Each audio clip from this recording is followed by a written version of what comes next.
तो भी राम राम नमस्कार, एक बार फिर से स्वागत है एक नई वीडियो में। तो भाई आज गुरु हनुमान कुश्ती कबड्डी एकेडमी लड़सोली में हम पहुंचे यार भाई।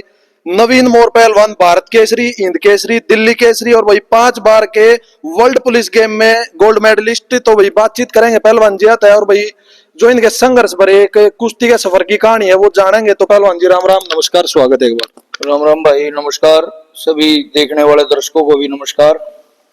तो पहलवान जी पहले तो आपने बताओ भी आपने शुरुआत कब करी थी कुश्ती में, मतलब रुझान कब हुआ कुश्ती की तरफ?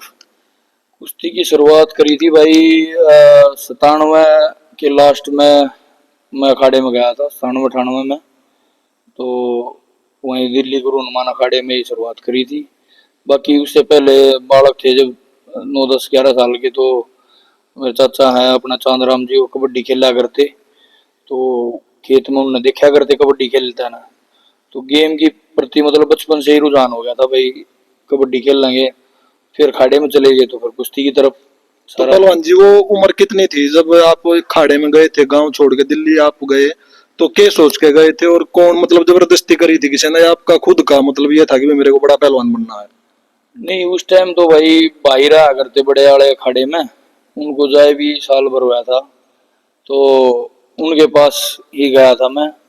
वैसे ही गए थे, छुट्टियां में चले गए थे पहले, जो गर्मियाँ की छुट्टी हुआ है उसके बाद वापस आए। फिर मेरा चाचा है रमेश मोर, तो चाचा वो पूछने लगे भाई कुश्ती करना जी करे है, मैं कहाँ करूँगा। तो उसके बाद फिर कुश्ती में चले गए थे। तो 10, 10, 11 11 साल के थे जब। तो पहलवान जी आपने वर्ल्ड पुलिस गेम में 5 बार गोल्ड मेडल जीता है। कोई और भी ऐसा पहलवान है जो इतना मतलब गोल्ड मेडल 5 बार जीत रहा है वर्ल्ड पुलिस गेम में?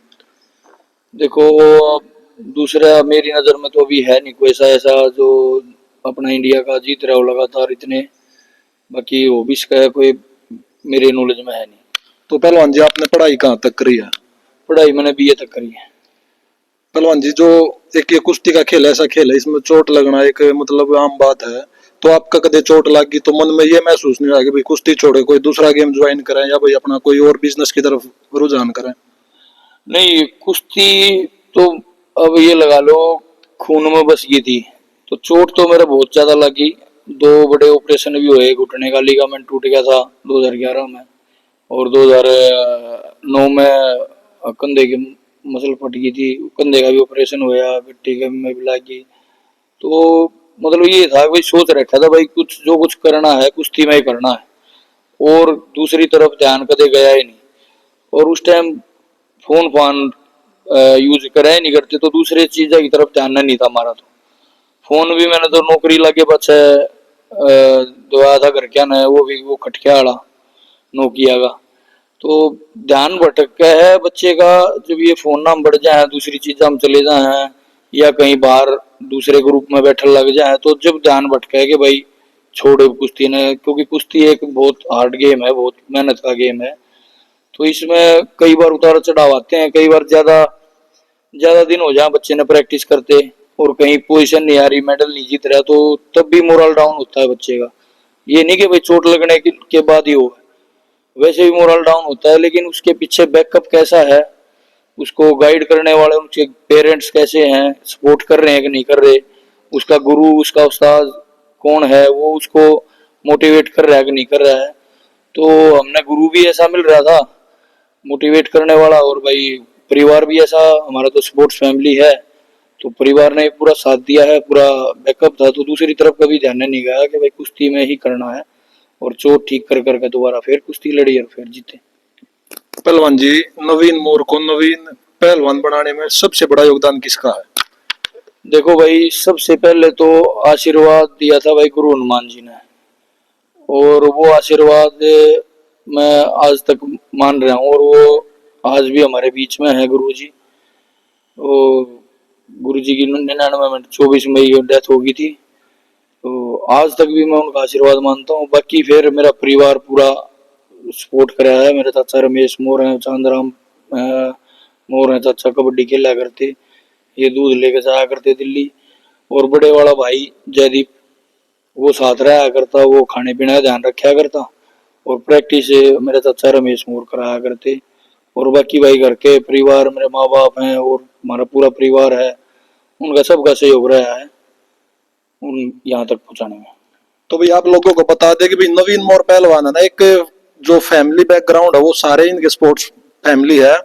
तो इनकी फैमिली के बारे में भी बातचीत करेंगे पहलवान जी। तो और भाई एक बड़ी बात आपको बताएं कि भाई इन्होंने ना, जो गांव लड़सोली है, मेरा भी गांव लड़सोली है, तो गांव में है ना गुरु हनुमान की नाम से जो कुश्ती कबड्डी एकेडमी इन्होंने चालू कर रखी है। तो उसका कारण भी पूछे हैं, क्योंकि बहुत बड़े बड़े पहलवान ऐसे हैं कि भाई जो अपना इंटरनेशनल लेवल पर अपना नाम रोशन कर कर वो अपने नाम से एकेडमी चलावा है। तो पहलवान जी के मन में क्या विचार आया कि भाई गुरु हनुमान के नाम से एकेडमी खोल ली है। तो पहलवान जी पहले तो आप अपनी फैमिली के बैकग्राउंड के बारे में बताओ, कितने इंटरनेशनल खिलाड़ी हैं और कौन से गेम में है। भाई नेशनल लेवल पे तो काफी है हमारे, और इंटरनेशनल पे भी भाई अ, भाई है ताऊ का लड़का प्रदीप, वो भी इंटरनेशनल हुआ है कुश्ती में।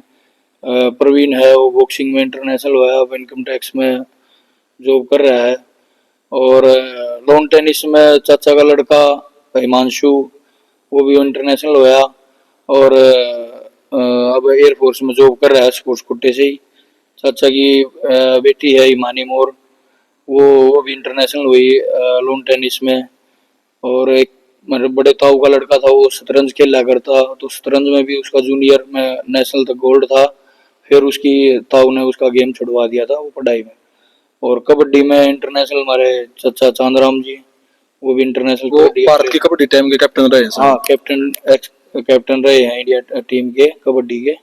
और चाचा रमेश मोर हैं, वो भी इंटरनेशनल रहे हैं। तो मतलब कभी भी मतलब हमने ये लगाया ही नहीं कि, क्योंकि वो गेम कर रहे थे तो इसलिए उनने कभी मोरल डाउन होने नहीं दिया। तो अच्छा, हमारा स्पोर्ट्स की फैमिली पूरा सही होगा सबका। आज पहलवान जी कुश्ती की बदौलत आपके पास दौलत शोहरत सब कुछ है और आपका नाम भी बहुत है देश दुनिया में। तो जो आपने एकेडमी खोल ली है, ये गुरुजी के नाम था आपने खोलने का विचार कैसे आपके दिमाग में आया? क्योंकि बहुत बड़े बड़े पहलवान है जो अपने नाम तक एकेडमी खोल लिया। देखो भाई, पहले तो हमारा हमने अपने दादी के नाम से ट्रस्ट रजिस्टर्ड कराया था, वो चाचा चांद ने। और माता धनकौर देवी स्पोर्ट्स क्लब, तो वो रजिस्ट्रेशन करवा के काफी दिन तक मतलब कुछ एक्टिविटी हुई नहीं थी। तो कोरोना टाइम में मैं फिर यहाँ घर आ गया था। तो उसी हिसाब से भाई गुरु की देन है, आज हम जो बैठे हैं, जो शरीर पे कपड़े पहन रहे हैं, वो भी हम तो ये मानो भाई आशीर्वाद से पहन रहे हैं उनके, तो उन्हीं की देन है। गुरु का नाम चलेगा, हमने अपना नाम लगाने की जरूरत नहीं है। गुरु का नाम बढ़ेगा तो चेले का तो भाई आप चलेगा नाम। तो इसलिए भाई गुरु जी के नाम से ये माता धनकौर देवी स्पोर्ट्स क्लब के अंडर में ही ये एकेडमी रन कर रही है। वो देख रेख सारी स्पोर्ट्स क्लब की है, और नाम ये हमारा गुरु हनुमान जी के नाम। इसको आप संचालन करते हो पहलवान जी? नहीं, संचालन तो हमारे सारा परिवार स्पोर्ट्स का है, फैमिली है भाई। इसमें क्लब में स्पोर्ट्स की, इसमें क्लब में हमारे काले प्रधान जी हैं, भाई चाचा चांद हैं, भाई चाचा रमेश हैं, तो वो रन कर रहे हैं। बाकी मैं ड्यूटी से जितना भी समय लगा है, जितना भी मेरे को टाइम लगा है, तो मैं पूरा टाइम अपना एकेडमी में अपने बच्चों को, जो भी मेरे काम गवांड के हैं, उनको देता हूँ। और एक और इसका पर्पज ये था खोलने का एकेडमी यहाँ पे गाँव में, कि जो सुविधा हमने दिल्ली जाके मिली, तो दिल्ली रहने में तो डबल खर्चा हो जाता है बच्चे का। और ये गेम ऐसा है, हार्ड गेम है पहलवानी, ये सबके बस की बात नहीं है।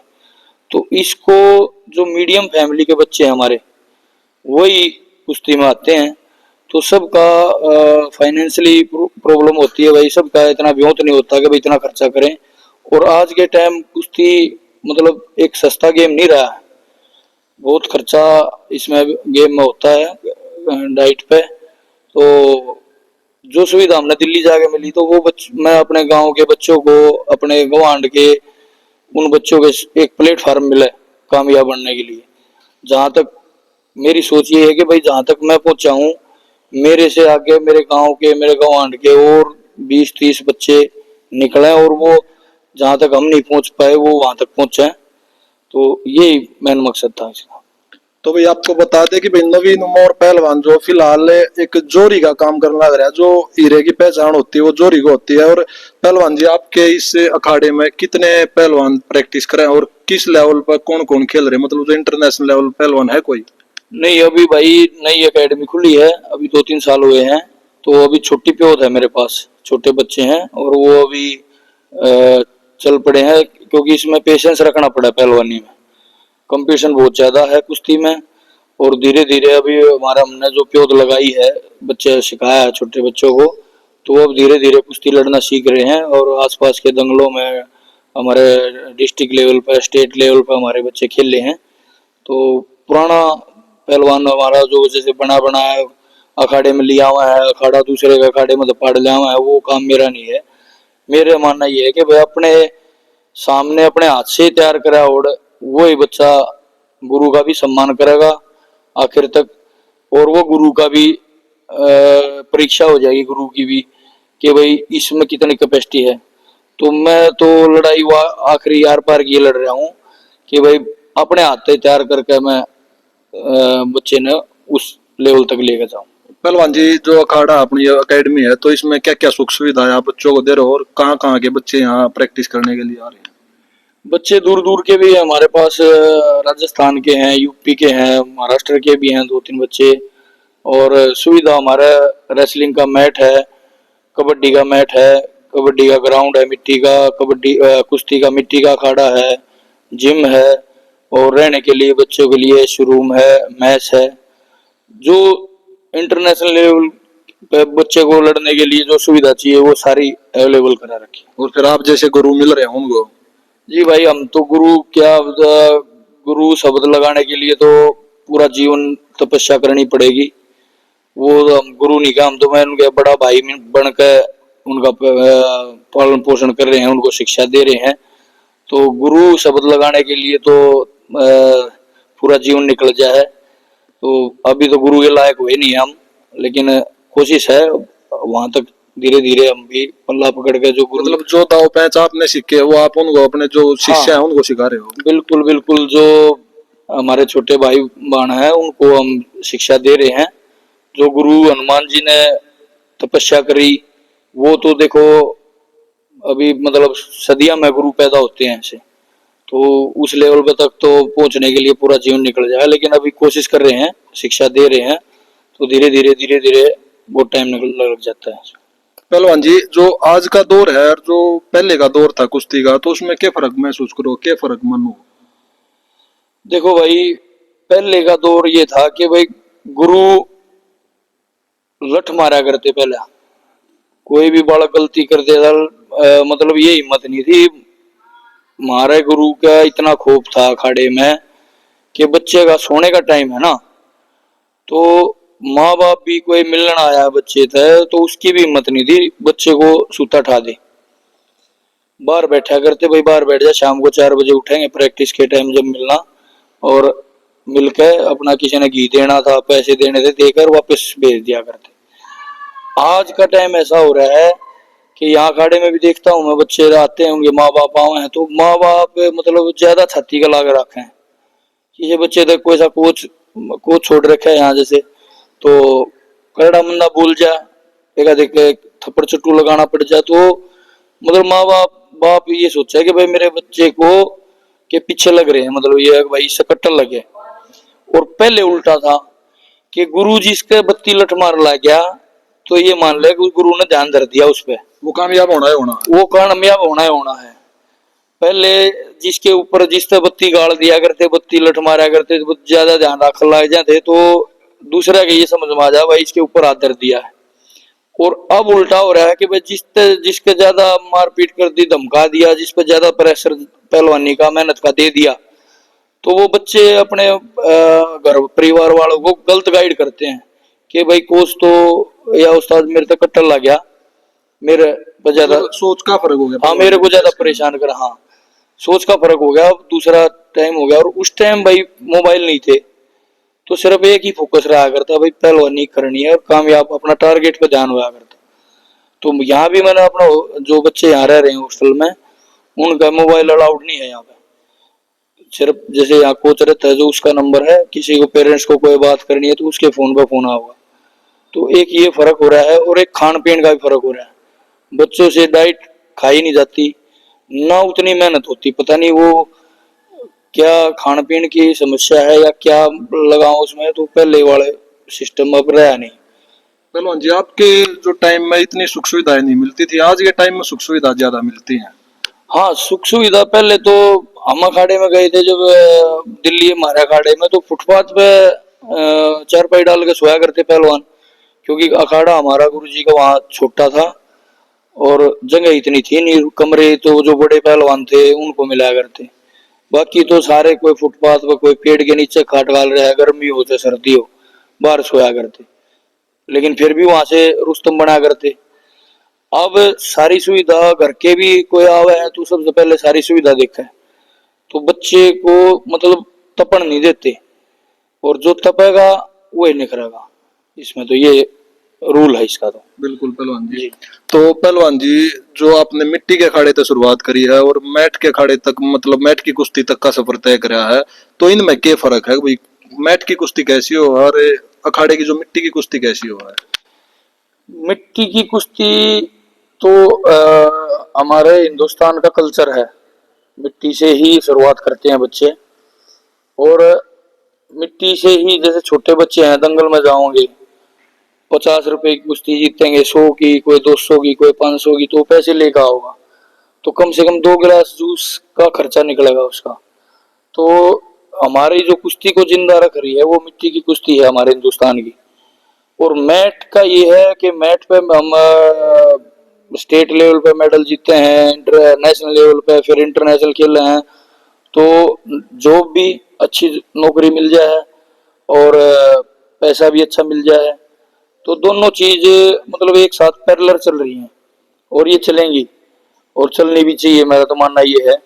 क्योंकि मिट्टी हर एक पहलवान तो इंटरनेशनल नहीं होता, हर एक पहलवान को नौकरी नहीं मिलती, तो जिसको नौकरी नहीं मिलती वो अपना दंगलों से अपना खर्चा चला ले है, अपने परिवार का खर्चा चला ले। पहलवान जी, बहुत से पहलवान ऐसे हैं जो मतलब कामयाब नहीं हो पाते, तो वो दूसरी लाइन पर चले जाएं, बदमाशी की या नशे की तरफ चले जाएं, तो उन लोगों के लिए क्या मैसेज देना चाहो? देखो भाई, ये जीवन भगवान ने एक बार दिया है, हम मनुष्य जीवन में योनि में आए हैं, तो मेरा तो ये है कि भाई अच्छा ही काम करके जाना चाहिए, जिसको जाने के बाद भी लोग याद रखें। और जो नशे की तरफ और इसके ये जो बदमाशी की तरफ जहाँ है, तो वो एक हमारे इसकी छवि खराब करने वाली बात है। तो किसी को हक नहीं बनता है कि भाई एक, वो क्या अगर भाई एक भैंस 10 न जा सरकार में, तो एक पहलवान का नाम खराब होगा तो वो दूसरे को भी उस नजर से फिर देखने लग जाए, भाई वो भी पहलवान है, कदे यो भी सायो। तो मैं सभी को यही मैं देता हूँ कि भाई अच्छा काम में लगाओ, आप अपना पहलवान नहीं बने कोई बात नहीं, नौकरी नहीं लगी कोई बात नहीं, काम धंधे और बतेरे अच्छे काम है जिसमें अपना घर का गुजारा कर सको। तो और जो कुश्ती करने वाले बच्चे हैं उनको तो मतलब कोसों कोसों दूर रहना चाहिए नशे से, और देसी डाइट खा के अपना तगड़े हो। देसी हमारा आयुर्वेद में भी बहुत सी सारी चीजें हैं जिसको हम खा के अपना तगड़े हो सकें। पहलवान जी, एक तो हादसे ऐसे हुए हैं देश में भी, जो स्टेरॉइड या वगैरह कुछ प्रोटीन वगैरह कुछ चीज ले ले हैं पहलवान, और फिर एक दो मौत भी हुई है पहलवाना की, तो उन तक के मैसेज देना चाहो? प्रोटीन सेहत के लिए ठीक रहा है, मतलब एक जो हम ठीक मात्रा में लें या उसकी मात्रा ज्यादा ले लें, तो उस पर क्या मानो? आपका मानना क्या है, प्रोटीन लेना चाहिए नहीं लेना चाहिए? नहीं, आज की जो नीड है ना गेम करने वाले की, वो सप्लीमेंट है, ले वो सप्लीमेंट मल्टीविटामिन है, प्रोटीन है, एक सही कंपनी का और ओरिजिनल चीज है वो ले। लेकिन स्टेरॉइड अलग चीज है, स्टेरॉइड से तो मतलब बहुत ही एक नशा है लगा लो, क्योंकि इंजेक्शन लगाए हैं, इंजेक्शन लगा के बॉडी में तो वही काम करेगी, वही पावर है हमारे में, तो इंजेक्शन लगाने से वो हाइपर हो जाता है, तो उसमें डबल पावर मतलब महसूस हुआ है उसने कि भाई मेरा ताकत आ गई। ताकत तो उतनी है बॉडी में, लेकिन वो खून का दौरा बढ़ा दे है, एनर्जी बूस्ट कर दे कुछ समय के, लेकिन वो फिर जो नेचुरल जो ताकत हमारे में बना रही है उससे भी कम होने लग जाता है, और धीरे धीरे धीरे धीरे उसका लीवर, किडनी और धीरे धीरे शरीर खत्म होने लग जाए। और हार्ट अटैक आने के भी हमारे कई बॉडी बिल्डर हैं, कई खिलाड़ी कबड्डी के भी थे जिनकी मौत हुई है अटैक पड़ने से। अटैक तो वैसे आजकल वैसे भी नॉर्मली पड़ने लग गए, लेकिन स्टेरॉइड तो यूज नहीं करना चाहिए खिलाड़ी ने। हाँ, प्रोटीन सही मात्रा में और सही कंपनी का ओरिजिनल वो ले लो, उसमें कोई दिक्कत नहीं। बाकी नेचुरल हमारा घी दूध, जो घर का घी है, दूध है, दही है, बादाम है, ड्राई फ्रूट है, और भी आयुर्वेद में बहुत सारी चीजें हैं, तो वो यूज करो। और लंबी पहलवानी चलती है उससे, कितने साल पहलवानी कर लो, कोई घाटा नहीं होता। भाई नवीन मोर पहलवान हरियाणा पुलिस में इंस्पेक्टर के पद पे फिलहाल कार्यरत हैं, और इन तक जानेंगे कि भी बहुत से पहलवान है ना अखाड़े में तो जैसे मतलब संन्यास लेते हैं उसके बाद नौकरी भी छोड़ दे, जैसे उदाहरण दे योगेश्वर दत्त है, डीएसपी की नौकरी छोड़कर राजनीति में उतरे, तो वही पहलवान जी के मन में विचार नहीं आया कि भी आपने राजनीति में उतरना है। तो पहलवान जी कदे आपने नहीं सोची कि भाई नौकरी छोड़कर राजनीति की तरफ रुझान करा जा?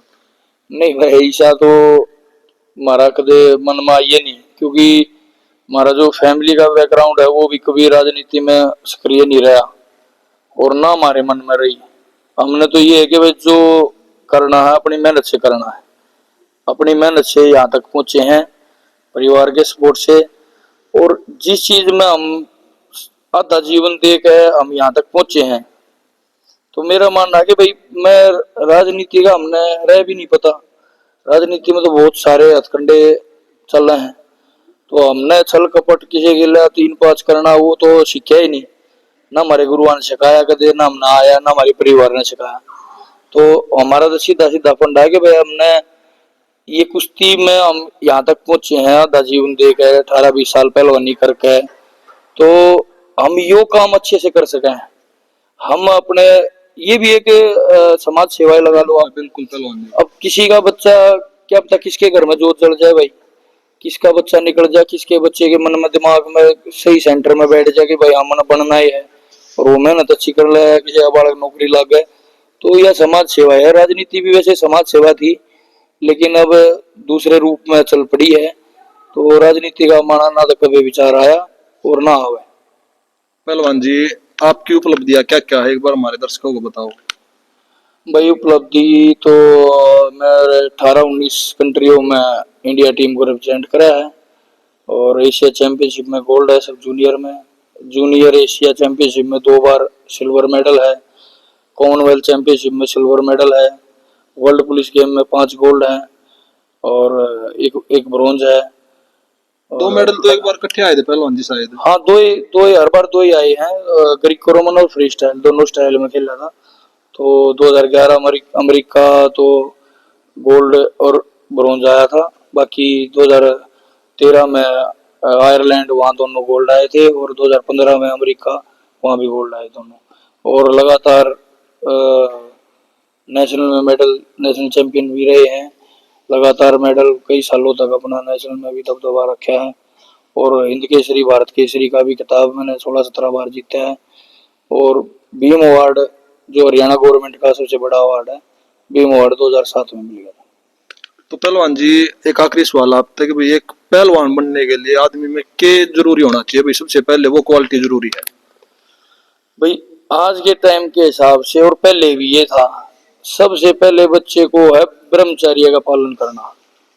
जो ब्रह्मचारी बच्चा रह के सूखी रोटी भी खा जाएगा ना, क्योंकि एक टाइम उम्र ऐसी आती है कि उसमें उफान आवे, उसमें तो बालक मतलब ओड़ा सोड़ा खाए जाएगा, जब भी एक उफान तो आवेगा, लेकिन वो टेकेगा जब जब बच्चा ब्रह्मचारी का पालन करेगा, अच्छी डाइट खाएगा, और अपने बड़े छोटे का मान सम्मान करेगा। सबसे बड़ी बात है ये, एक अच्छा प्लेयर बनने के लिए अपने परिवार का सम्मान करना, माँ बाप के सम्मान करना, और अपने गुरु, जो सच्चा गुरु हो, क्योंकि गुरु भी, कोच भी आजकल थोड़े दूसरे डाल के हो गए हैं, तो अपने गुरु का मान सम्मान करेगा, और ब्रह्मचारी रहेगा, और अच्छी डाइट।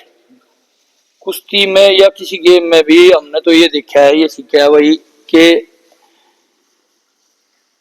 सबसे पहले है डाइट, फिर है मेहनत, और फिर है रेस्ट। ये जो 3 चीजें जिसने पैरेलल चला दी ना, अच्छी मेहनत, उसके बाद उससे डबल डाइट, उससे डबल रेस्ट, वो हर महीने दूसरा रूप लेगा बच्चा, हर महीने तगड़ा होगा, हर महीने तगड़ा होगा। मेहनत अच्छी होगी, खुराक पूरी नहीं हुई, जब डाउन आओगा, डाइट पूरी होगी, मेहनत होगी, रेस्ट नहीं होया जब डाउन आओगा। तो ये चीजें प्लेयर बनने के लिए सबसे जरूरी है, ब्रह्मचर्या पालन, डाइट, मेहनत और रेस्ट। तो भाई 2007 में तत्कालीन मुख्यमंत्री भूपेंद्र सिंह हुड्डा ने इनको भीम अवार्ड से सम्मानित किया था। और भाई अब ये हाल फिलहाल में हरियाणा पुलिस में इंस्पेक्टर के पद पे हैं।